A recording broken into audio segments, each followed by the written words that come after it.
Hey, security peeps, we are back again today in our Breaking Into Cybersecurity podcast series. I'm here with my fabulous co-host, Chris Foulon. Say hi to everyone, Chris. Hey, everyone.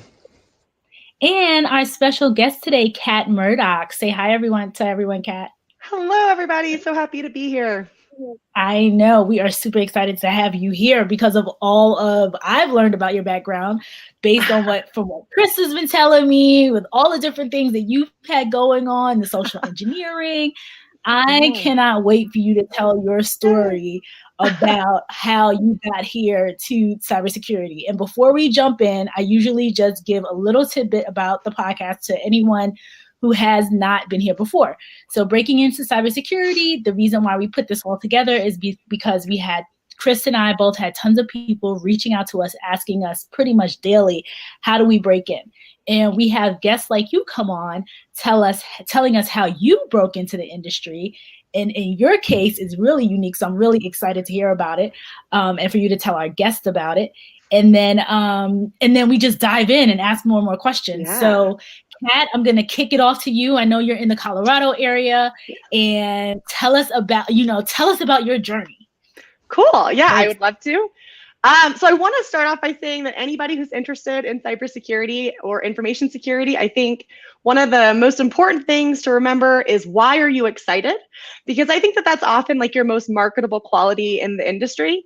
The whole idea of breaking in is, I can tell you kind of exactly the moment that I had a security title, but it was almost like a slip accidentally into the industry based on a bunch of things that I now realize were passions of my own in all of my work, and they translate really nicely into information security. So originally, back in the day, I went to Duke and I got a degree in public policy, and I really focused during that time on transparency in information and journalism policy. Big shout out to probably my top mentor ever, Professor Ken Rogerson.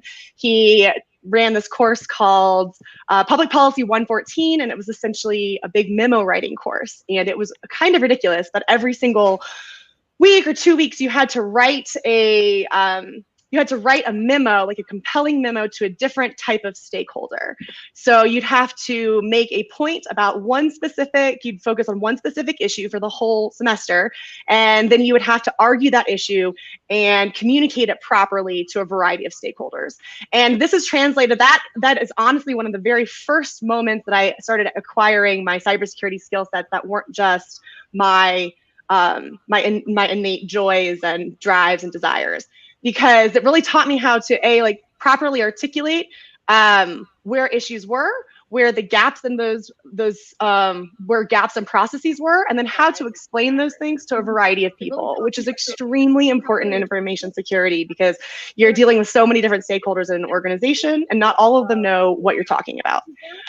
So then in college also, and I never thought about this at the time as a cybersecurity role, but it's a big, how I got the following job was also how I've gotten a lot of my security jobs. And it was really my first foray into information security. But I wound up working for a professor as a research assistant and we were looking into optical character recognition, and specifically how to utilize it to make government records increasingly transparent. So a lot of things in the US government, you're supposed to share with your public and your constituents, but oftentimes, and allow them to be open source, essentially, and open source searchable. But there's this fun loophole where you can handwrite things and put them in an archive and call them publicly available, but they're not. And so our research really was grounded in, how do we make this OSINTable? How do we make this searchable for the public and the constituents that care? So I kind of and I wound up getting that job because I went through all the professors at Duke and all the ones that were doing cool research that I liked. And that was disruptive research. That was research that did add to transparency. It was research that allowed for the aggregation of more information and data, which I do love. And I wound up emailing them, and I told them why it would be great working for them. I would say, here are my skills. I'm really great at memo writing. I can communicate to a variety of stakeholders. These professors are references. Hire me. And it worked. So I got paid $25 an hour at 20 to do this, nice. Which is great money to college me. And so then, honestly, the recession hit in 2008. and leaving college into the job world in 2010 was a bit alarming. So I wound up, and I really like to give of myself, so I wound up applying to a program called Teach for America, which is a very Peace Corps-esque model. You agree to teach in a low-income school district for 2 years. And essentially it's not only a crash course in teaching, but it's a crash course in proper management, because you have no experience and you suddenly have to manage a room full of 6th graders, which is not ideal. And so after that, I wound up being like, okay, I'm going to go back to my technology roots. And I was doing some e-commerce consulting. And slowly it just kind of turned out that what I was looking at were systems and where they break down. And I find a lot of joy in picking at systems and where the flaws are, and especially where those human components come into play, because human actors are the most rogue and the least predictable compared to all of the tech stack. So that was really where I was like, you know what, the security thing is very appealing to me. And for what it's worth, I went and I got a master's degree from Regis University out here in Colorado. And while I was working on that, I got hired on with a company called Reveille Software, which is out of Atlanta. And they do essentially like transparency and electronic content management and monitoring in that vein. And so that allowed me to get a little bit more granularly into the security space. And I was like, this is still really interesting. And so then I moved to a financial institution, and I wound up doing security policy review and essentially like asset security for their potential investments. And that was a lot of policy review. So I got to use all those skills from college that I didn't necessarily like think were going to be immediately applicable here, and use them again. And so that was super fun. And then I really wanted to, keep digging. I love learning. And I think that if you are looking to get into this industry, that is something that I've heard from almost everybody, is people are constantly seeking new knowledge for themselves and for the industry, and they like to share it. So I was like, okay, well, this social engineering thing is really cool. How can I go and try that out? And so I wound up doing the SECTF at DerbyCon a few years ago, and I got the highest OSINT score ever. I got all but one flag via OSINT. It's kind of my claim to fame, and had a great time. And then I essentially did exactly what I did to the college professor, and I convinced Chris Adnagi to hire me, because I was like, here are all the things I can do for you. Here's what I bring to the table. And so I went there for a couple of years, and it was a great time. And I've actually recently taken on the next step of my journey, because I'm looking more into doing I'm working with a company called Luminary Security as a consultant, and we are really doing investigations, forward research for companies, and we like to dig into what's available on you, and then we present to their user base on what is the potential problem, and we try to bring it down to a really granular level, because something that I've found and become really passionate about in the security awareness space is that people often don't care about their organization security because they don't actually understand how it affects them, and they don't understand how they can change and what they can do and what ownership they can take. They feel like constant victims. They can do nothing about the spam calls they're getting. They can do nothing about the fish they're receiving.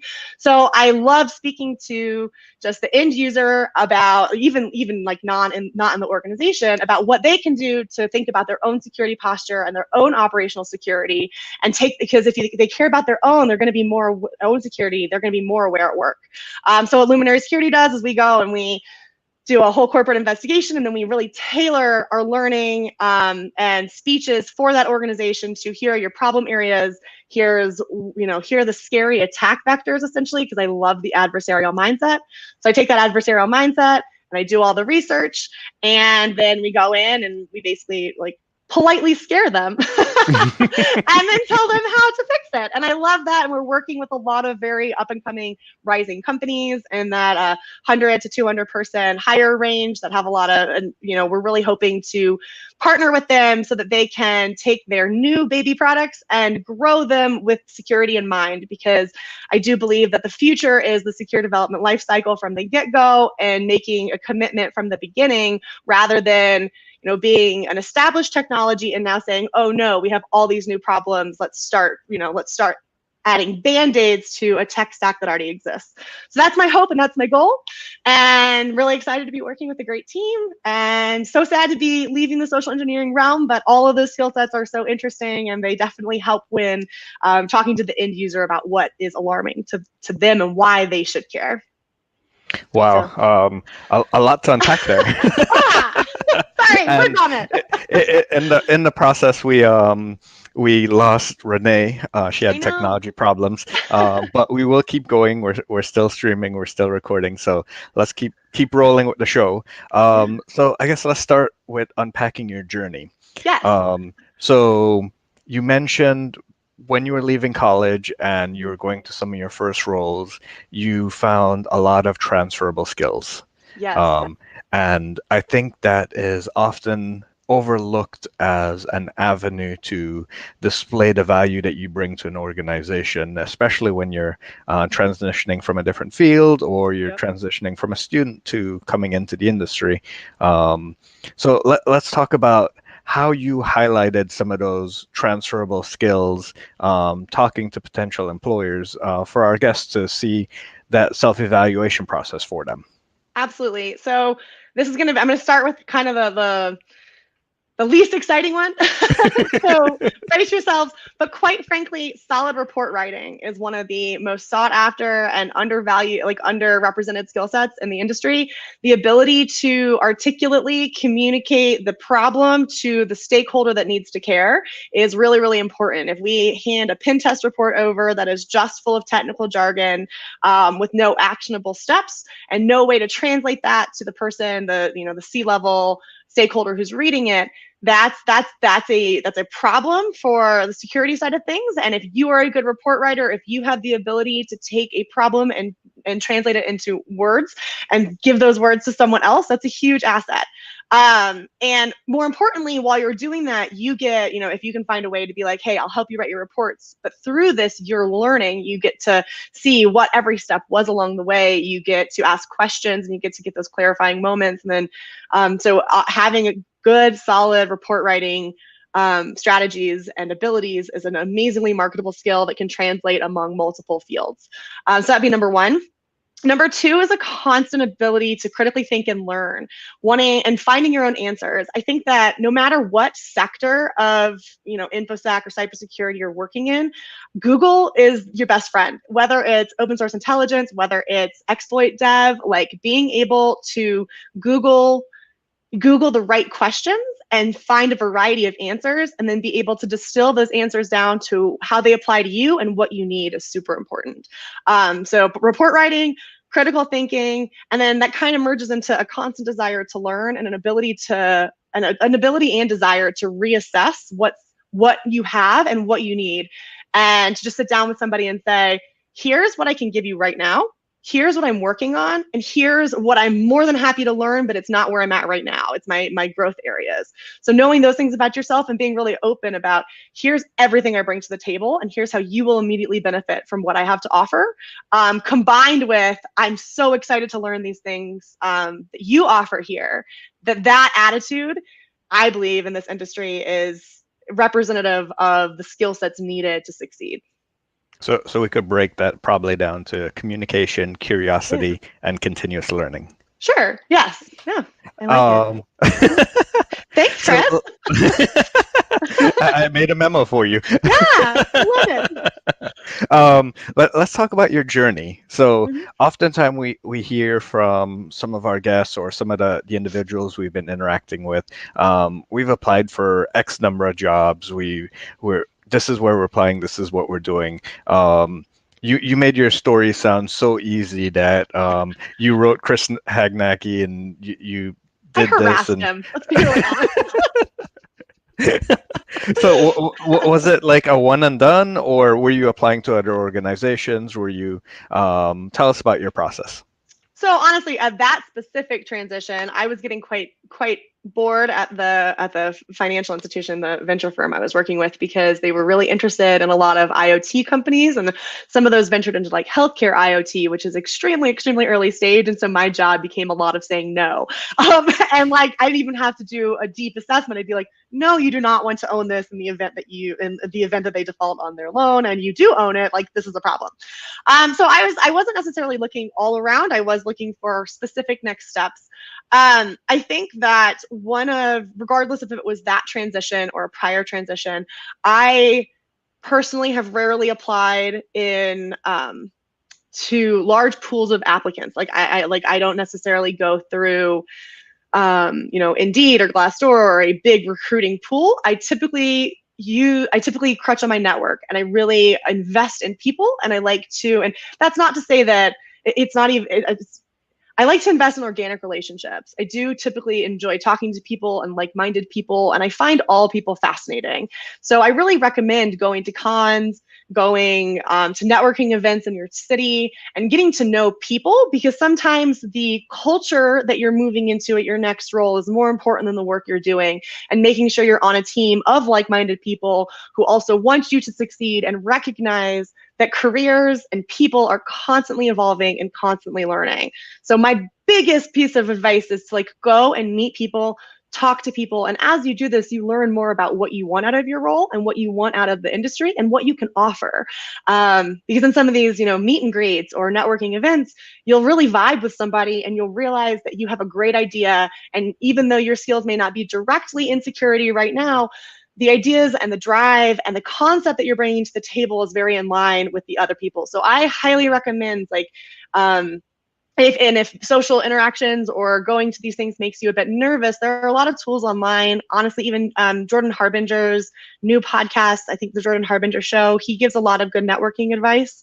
And even some of the things on the Art of Charm, if you take them into just a personal development level, using social skills to craft relationships to get your next job is what I would recommend. It's a huge asset in all of my job application processes. So it's not necessarily that getting these jobs has been easy.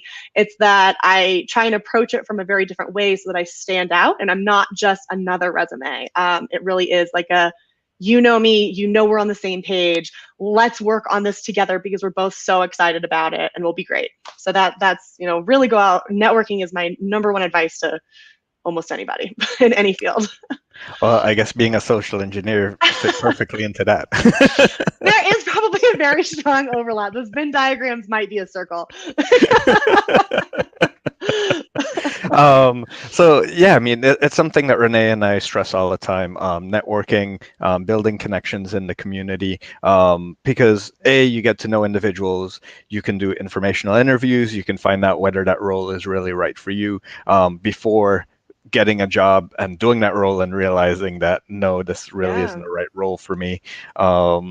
Plus, they could be referrals. You could tell them about your vision, your mission, what you want to do, and they could go, oh, well, so-and-so is hiring for this position. Let me connect you to. And they can, honestly, they can be good friends. You don't know, you don't know when you're going to come in handy to someone else and when that person might be able to do something handy for you as well. And I'm not saying view your relationships as potential transactions in the future. That's not what I'm saying at all. But I do think that if you find, if you can go out in the world and you just find some common threads, really listen to somebody, suspend your ego, find that common ground with them. And I think you'll be surprised, and let them do the talking. If talking makes you nervous, which is ironic because I'm speaking a ton on this, I get that. But if you let them do the talking, sometimes, those social interactions can be a bit easier if you just ask them questions, actively listen to what they last said and drill into that. And caring about others and being genuinely interested has honestly led to more job opportunities than I ever thought imaginable. So yeah, the power of networking. Thanks, Charles. But yeah, I really I cannot stress it enough. Get out of your comfort zone, go out and make a friend this month, set yourself a goal. There you go. You go. Earlier you mentioned continuous learning. How do you keep current? How do you keep learning? What are some of the tips and tricks that you may have for our audience? I will give you tips and tricks. I will also say that I feel like there's so much all the time that I'm just I'm constantly swimming through this. First off, reading. Read everything, read every day. Audiobooks are great. Chris and I actually bonded recently over Dory Clark's Entrepreneurial You book, which is quite amazing. Yeah, it's essentially diversify, everybody tells you to diversify your income investment. So why wouldn't you diversify the resource that is your time? And I think that that's super powerful. So learn and realize that even if you're not learning directly in your industry, that there is a lot of transferable skills. You have Dory Clark is not speaking to cybersecurity professionals. She's speaking to anyone, but it's very, very applicable. Read articles. Ars Technica, their journalists are amazing, but constantly stay up to date on the latest news. I like to play a game where I where I threat model, essentially, like things that are coming out. What do I see as the issue? And I write those down. So if something bad does happen later, I can, kind of say, okay, was this casual news-based threat model that I made accurate or not? And then I always I'm a very goal-driven person, so I like to have a cert or a degree or something that I'm casually working in on the side, because that keeps me even, as opposed to just getting focused on the interesting stuff that my brain wants to go to. I find a lot of power in stretching what I perceive to be my bubble. So for example, I don't know if anybody's ever done this, but if you're scrolling through Twitter or whatever social media and you see something and your brain goes, oh, I don't want to read that because it's not my wheelhouse, or it's not what I agree with, or it's not what I want. So anytime I feel my brain do that, I actually stop myself and I make myself read that article, because I think that stretching outside of what you perceive is what you should be doing, really important. So I constantly like to have some cert or degree or something that I'm working towards to make sure that I'm keeping my foundational knowledge even, as well as pursuing the things that interest me and trigger me at that moment. So right now I am studying for my CISP. The title of the book I mentioned, Entrepreneurial You by Dory Clark. It's great. She gives you like really transparent steps to improving your ability to make money as yourself, which is great. And it's an audiobook, so if you want to walk your dog and listen to it, you totally can. Not that I've done that. I actually recently read it myself, and I shared it, and it's on my book list as well. Nice. I have a list of different books to read, and I love the audiobooks because I have a 2-hour commute to and from work. Yes. Wow. So podcasts, audiobooks. Hey, I'm impressed. supporting my family, I guess. You're a great man. And then finding a place that you like working at and doing good things. Exactly. So you mentioned earlier doing a gap analysis, understanding where your skills are versus what either you want to accomplish or that you can bring to the table. How do you recommend people go about doing that? That's a good question. So one of the things I do is I have a lot of running sticky notes. I keep wanting to set a planner or a journal or something better sounding. But the bottom line is that whenever you start a new practice or a new system, you need to make it accessible for you. So I forgive myself sometimes from not being like, okay, I'm going to sit down and I'm definitely going to write these things in a journal and it's going to be super formulaic, because that's not necessarily how my brain works. And if I'd rather make time for the practice than stress about how I'm accomplishing it. So what I do is I have a bunch of running notes on my phone. And when I have ideas or I have downtime like a plane, I sit down and I do an audit of what I currently have to offer. I'm like, okay, here's what I've learned in the last year. Here's what I've learned in the last 2 years. And here's where I was 5 years ago. And I observe like, okay, what has grown?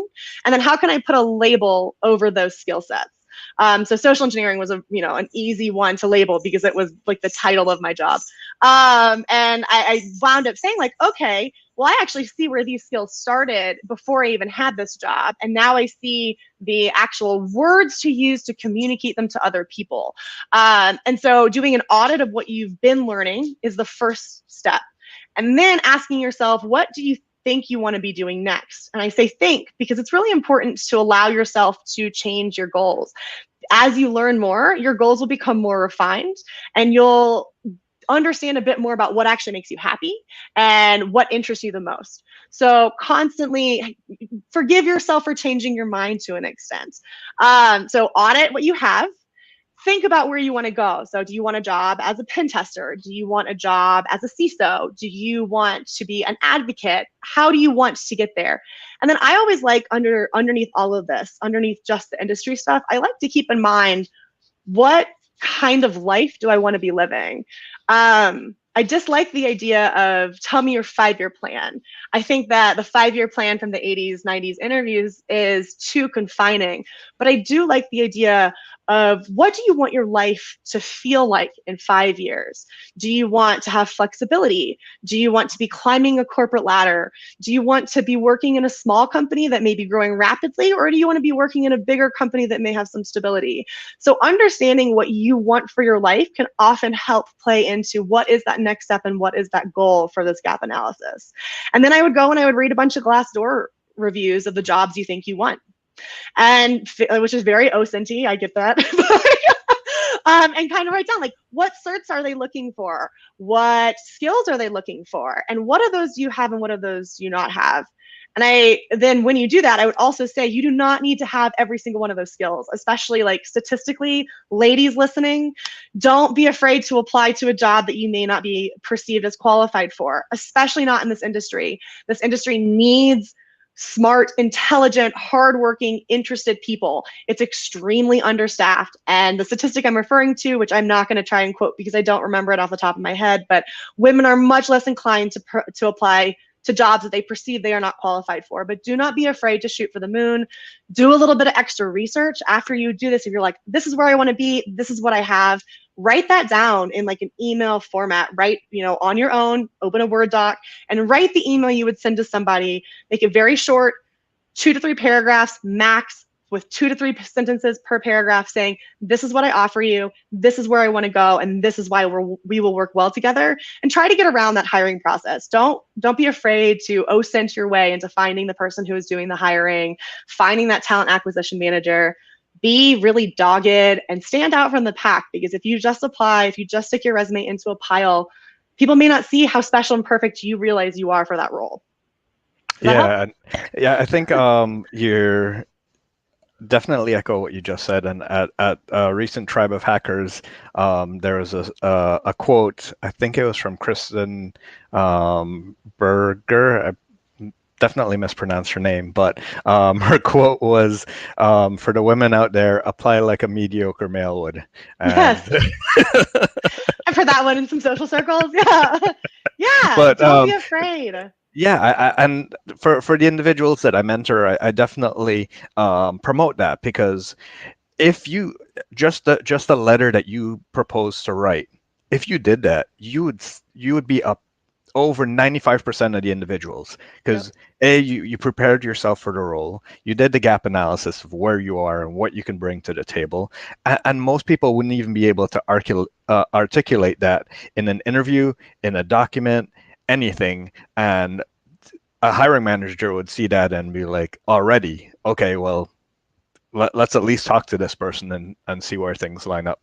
Yeah, and the number of times I've had recruiting managers or talent acquisition, whatever their title may be, people reach back out and say like, okay, well, can we 1099 you if you're not perfect for this role, or we want to find a way to hire you in the future. If you stand out from the pack, people will go out of their way to make a role that fits what you bring to the table and what you want to learn, which is amazing. I'm not going to say it's going to happen every single time, but if you do this frequently enough, if you practice it, if you see what works and what doesn't, and really if you keep, every time you get a response, don't be harsh on yourself about rejection. Look at the learning opportunities from that interaction and apply them next time. Like, I believe very strongly you will be surprised at the positive feedback you will get. The number, really, people, especially larger, mid to large size companies, like, they have the budgets to create the roles that they believe they need. So don't be afraid to pitch the role that you want and that you can do. Okay. We're approaching the end of our show, so I have one last question that I always ask. If you had one piece of sage advice for someone following in your footsteps, coming along this journey for themselves, what would that piece of sage advice be? I think it is listen to your critics and also listen to your gut instincts, but don't let either of those things derail you from your goals. You're going to have people who doubt what you bring to the table. You're going to have people make you question what you feel yourself. And you're going to question, where is this feeling that I'm having coming from? And I don't believe that any one of those pieces of feedback or feelings or sentences, what have you, I don't think any single one is how you should walk away definitively feeling. I think they all have value. don't let your critics get you down, but recognize what they're saying and how you can combat that in the future. Recognize the feelings that you're having, but don't get mired in self-doubt. Appreciate everything that's passing through your brain, and then try and figure out a way to either improve from it or learn from it, or put it on the back burner and say, okay, they said this thing. Let me see if I do that again in the future, and if it is something I need to work on, or if it's just a product of this one aspect of communication with this critic, whether it be they read a blog post and they hated on it, or somebody in a hiring interview. Don't let self-doubt get you. Don't let critics get you. But I think that there's always something to learn from those moments. So approach them really positively, because you will definitely have them.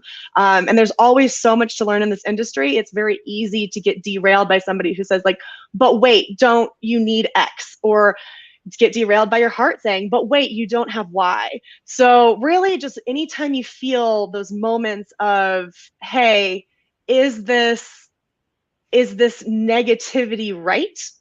Don't let it get you down, but take it as a learning opportunity. I think that is one of the biggest things that has pushed me through this career. Wow.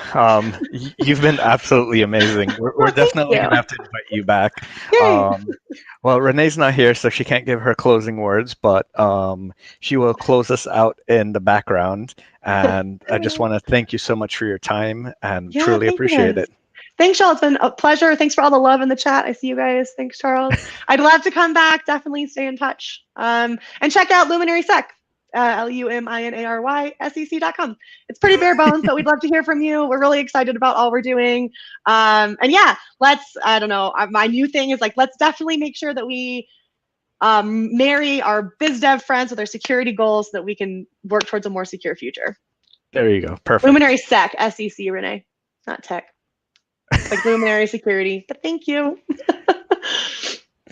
Perfect. Well, thank you very much. Renee, you can close out whenever you can. Bye, y'all. Bye.